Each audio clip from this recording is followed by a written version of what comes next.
What do you see in Sergio? What do you think about him? And, what is the Lane Roe prediction for LFA 219, essentially, if you have one? Yeah. Oh, you're trying to get me to trash talk. I can never do it. I can never do it. Cut that.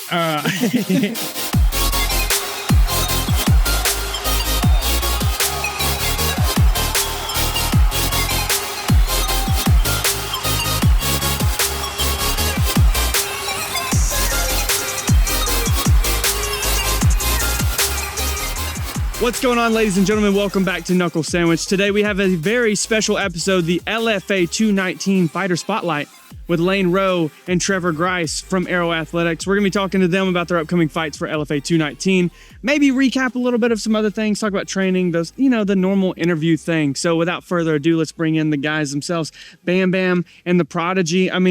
What's going on, fellas? How we doing? Good. Doing real good. Doing well. Yeah. Just finished a little sweat. Okay. Little like 40-minute mile felt like. Yeah. We ran 2 miles and it felt like I was there for 2 years. Okay. So, That's not good. No, but a lot of sweat though. A lot of sweat. That's good. Weight cuts are going well. We're like 3 weeks out at this point. So Awesome. Like 12 pounds out, 13 pounds out, something like that. sheesh. Yeah. Okay. That's where I stay. I want to learn the science of it one day, but we'll get there when I get there. It's so boring. I don't want to do it. I just want to learn. Well, now my body just it stays within that range. You Really? know? I don't get over 15 pounds. So Wow. Every time we're like, Trev, you got to fight. He's like, perfect. I'm on weight. Yeah, I'm ready to Like, go whenever. What? Well, Not so fair. today I just want to talk to both of you guys about your upcoming fights and just kind of like careers in general. And Lane, we'll kind of start with you. Now 1-0 as a pro. That debut, the TKO win. Was it TKO? Was it submission? I believe it was submission. Was it a submission? Yeah, rear naked choke. I just completely went blank. I just remember the all right. pounding, but the finish victory in the first round, right. man. Talk to me a little bit about that Devin Evans fight, because there was a moment in time that I was worrying that it wasn't going to happen the night before, right? Because we were talking about professionalism and just talk to me about kind of like that mental game there and talk me through the fight itself as well. So the mental game, it's honestly, I hadn't even thought about it since that, but it is very important, so I'm glad you asked. We did not want to start the pro career with being a doormat, kind of, and we want everyone to know that when you fight Lane Roe or anyone from Aero Athletics for that matter, you fight us, you fight the weight, like you have to be on weight. You have to go through the camp. Like you have to be ready in every regard. Because if I'm going to make sure I check every box, you have to check every box as well. Sure. And that's kind of what that was all about. And not saying that Devin wasn't trying. He was very obviously trying. He came in like 4 times weight cutting. So I knew he was trying. So I was trying to be, what's the word? Not generous, because he was working for it. But lenient. you know what I'm saying. Yeah. I was trying to be a little lenient and help the fight happen. Yeah. But I also was not wanting to, because there were people that wanted to see it, but I was willing to just be like, hey man, you didn't make weight. Sure. I made weight and did everything else. So just trying to kind of set a tone that way. As far as the fight goes, I don't remember any of it like play by play. Other than I talked to Devin after. He said he tried to keep me heavy on my front foot so he could kick my front foot. Okay. So that was a good note, like that we've been working on that, because whatever I did to make him have that game plan, I'm glad he told me. Sure. Now it's what we've been working on the whole time. Okay. So we feel like we found a fix for it. Other than that, in the fight, I remember somebody or a bunch of people were saying that he almost got me like an ankle lock or a heel hook or something like that. I don't remember. I remember being in the exchange, never feeling any pressure. Okay. It felt like he was holding on to it, maybe thinking he had some security with it, but I felt pretty comfortable. Somehow ended up getting him down and got to his back, punched into a choke, choked him. So pretty cut and dry. It was a hard fight. He was tough, and he hit really hard, or the calf kicks sucked for sure. So his game plan was working. Well, and both you guys had pretty dominant victories on the same card that night, your pro debut and your final amateur fight, Trev. And that fight against Caleb McBride, we just had lunch with Ryan Collins from Hub City, and we were talking about how that was like a perfectly built up fight for both of you guys, to where like you both guys kind of came in at the same time and both rose on the same platforms, and then you finished out your amateur career on top. So talk to me. I mean, you looked like the most complete fighter that you've ever been at that fight. And I'm wondering, did that build up help you with any of that at all? Or was it just the preparation in itself? Well, I think it's a little bit of both, you know. Okay. The preparation is always getting better and better, you know, because I'm learning more and more. And my fight IQ is going up. So everything's getting well-rounded, you know. Yeah. So, and, you know, I'm even lifting weights a little bit here and there, so I'm trying to put on a little, not too much muscle, a little Sure. bit, you know, getting stronger. But like I said, with every fight and every training camp, man, it's just I'm starting to get smarter, more well-rounded. But, yeah, I think the build-up did help a little bit, you know, because a lot of people thought he was going to beat me, you know, and he's a wrestler. All I had to do was watch out for that overhand, you know, Sure. and wanted to keep him at a distance and box him, you know, and do what I can. But I loved the ground game. When I knocked him to the ground and got in his guard, he didn't feel as strong as I thought he was. You know, he looks more stronger than he actually is. But Sure.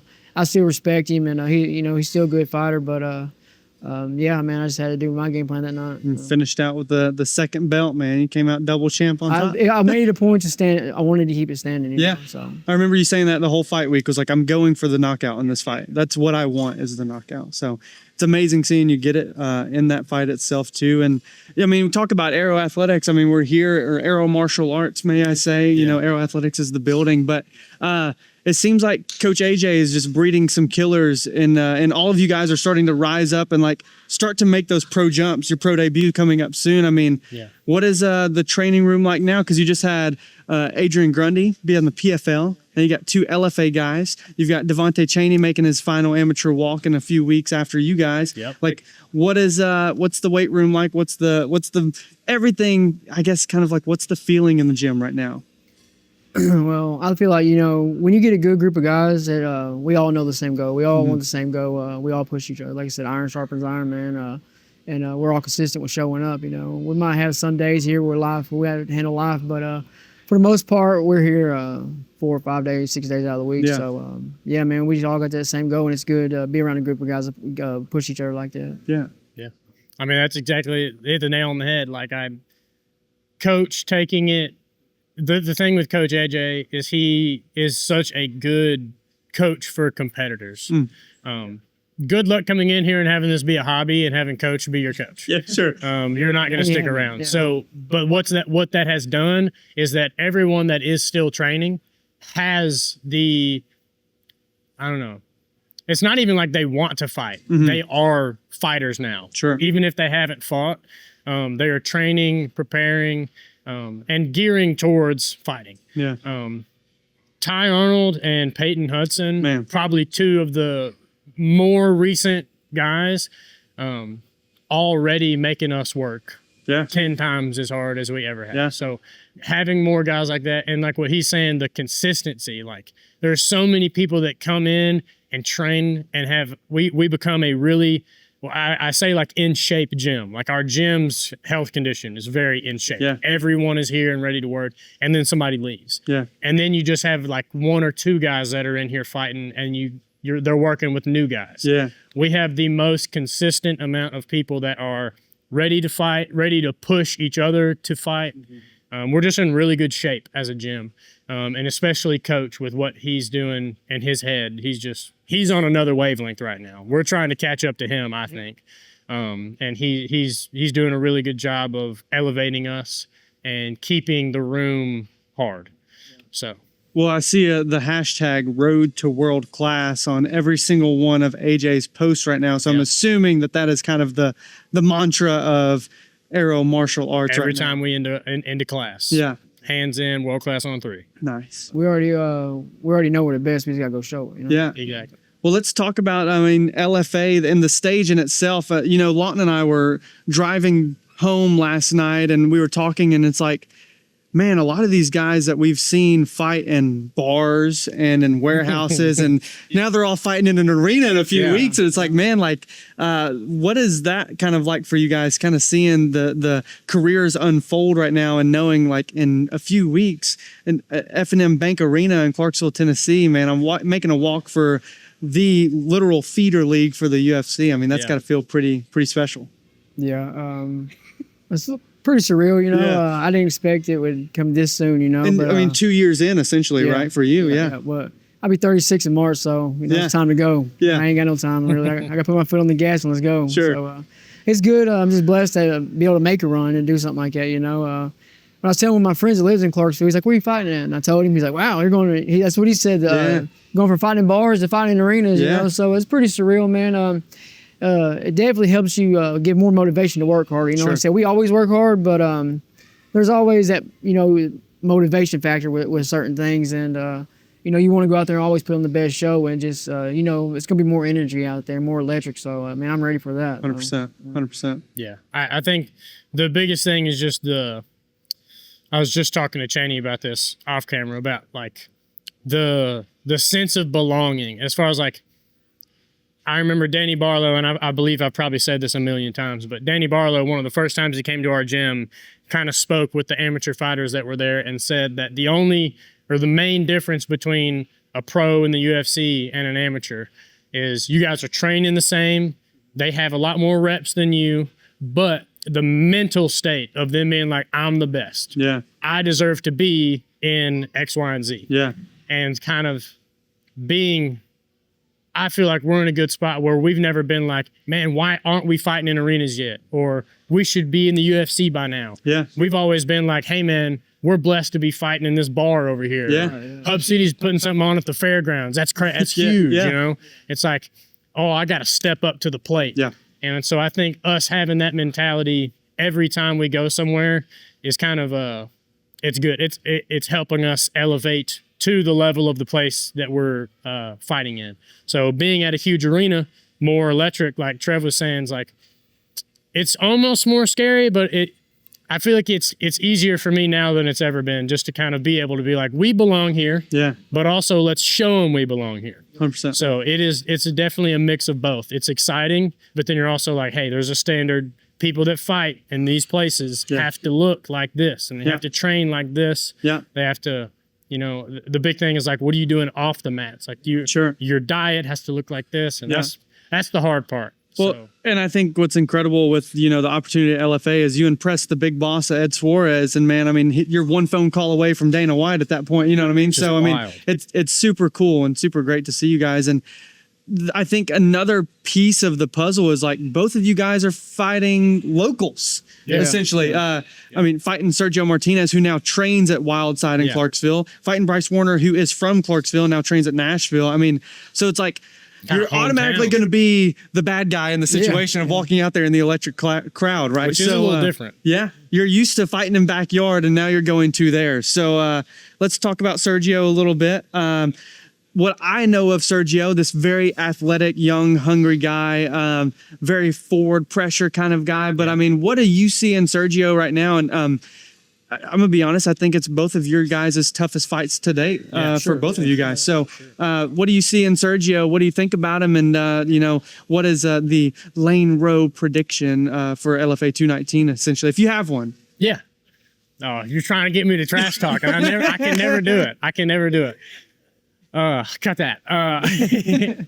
So the main thing that I see is you got to respect his power. Like he throws some bombs. His defense reminds me of AG, which I love. Sure. Because AG trains with us. And you get practice reps, yeah. So that's nice. But just kind of he's flowy on the defense, and he seems very boxer-esque on the offense. Like when he starts the forward pressure, like you're saying, he doesn't seem as more of like flowy in the offense. He seems really flowy in the defense. Okay.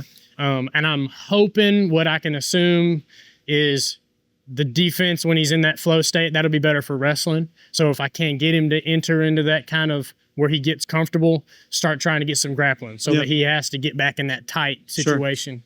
Because if he's used to being flowy while he's on the back foot, maybe we can switch it up on him. Sure. Overall, just a good striker. He keeps his hands up. Like I said, his defense is good. I think he does good of resetting rhythms and stuff. He's forward pressure, but he's just very technical. I'm very excited. Yeah. I agree. I think this is the most... this is the fight that the only fight that I would say you've really had to worry about almost, in the sense like, Yeah. as an amateur, you dominated the amateurs, and it was kind of like, you know, you're the kid that tries too hard in gym class kind of thing. But like now you're fighting a guy that like is like, hey, I'm bringing it with you, because he has that strength of schedule as well. He's 100%. fought Gabe Urett and Keaston McLean and like guys like that. So I mean, he's got the experience and like the toughness as well too. Yeah. I really think the only downside that I saw is we watched his most recent fight, which I don't know much about the guy that he fought either, other than he's a jiu-jitsu guy and he's a little older. Yep. So you can't really go off that. And plus, he could change in 2 months. There's no telling. But did seem like the gas tank kind of wore out with all of the grappling. Like halfway through the second round, he came out with a win, split decision win. So you can't say that he did bad at all. But a little bit more holding than I would have expected from seeing his other fights. Sure. So I don't know. I know our grappling cardio is better than that other guy. Yeah. So maybe he was just holding him to hold him, or maybe he was getting tired. Sure. Either way, I think I really just want to strike him. Yeah. Because I feel comfortable with the grappling, so I want to see what we can do when we strike. Sure. So. Well, let's talk about Bryce Woerner. When you messaged me about this fight, I was like, man, this is. I'm excited about this it. is, I mean, super excited, and I mean, to be fair, the hardest fight that you possibly could choose, in my opinion, between 125 versus pros. So I know you said earlier the age, you're 36 soon. You know, it's like we just got to go for it.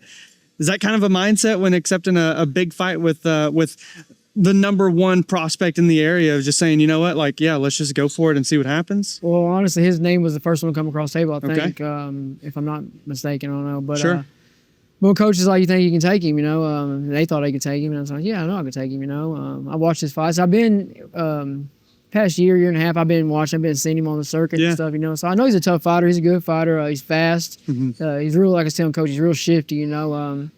He likes getting, like I said, a flow state, you know? He likes getting that rhythm. He does that rhythm stepping and stuff. He wants to try to bait you in, and I can't let that happen, you know? It's a little different fighting a southpaw, you know? So I just got to keep that outside foot position on him.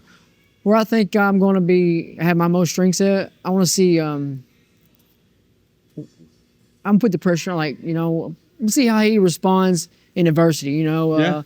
Let's see when he gets punched in the mouth or he gets stunned a little bit. Let's see how he acts, you know, because he's been. I mean, he has some tough fights. What was the guy's name out of England that he just fought? Yeah, that was Alex Holm. Yeah, that was a pretty good fight. It was a pretty tough dude, but I feel like I'm gonna be stronger than him. You know, I think I'm a little thicker than him, so I feel like I'm gonna be stronger.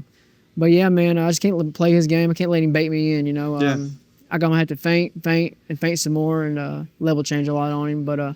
Yeah, I'm going to see how he acts when I get him against the cage, so we'll see. Well, I love it. I mean, like I said, these are like two dream matchups for a LFA card. If I could choose two for you guys, it's like, this is perfect for you guys to showcase your skills, but also make a bigger name for yourself as well, too. He's the one I wanted, you know, because I know he's got a name for himself. So when I beat him, you know, it's going to put my name out there, too. So I'm real excited about it, Any final predictions, or if they were sitting across from you right now, if they're watching the interview, I mean, what do you say to your opponent? Sergio, nothing but respect. I know it's going to be a really good fight. I think you get tired when we wrestle. So prove me wrong. Let's get it done in the second round. Bryce Woerner, if you're watching, if you're listening, be ready. I'm coming for you. Hope you can wrestle. Hope you can fight. Hope that cardio is still good. Well, ladies and gentlemen, LFA 219, October 10th, Clarksville, Tennessee, F&M Bank Arena. Catch these two guys making a name for themselves on the big stage. Can't wait. Oh, shout out to all the sponsors. Yes, sir. There's a lot of them. There's a lot of them. There's a lot of them. Nice. Sweet, guys. We're done. Appreciate you. Thanks, homie.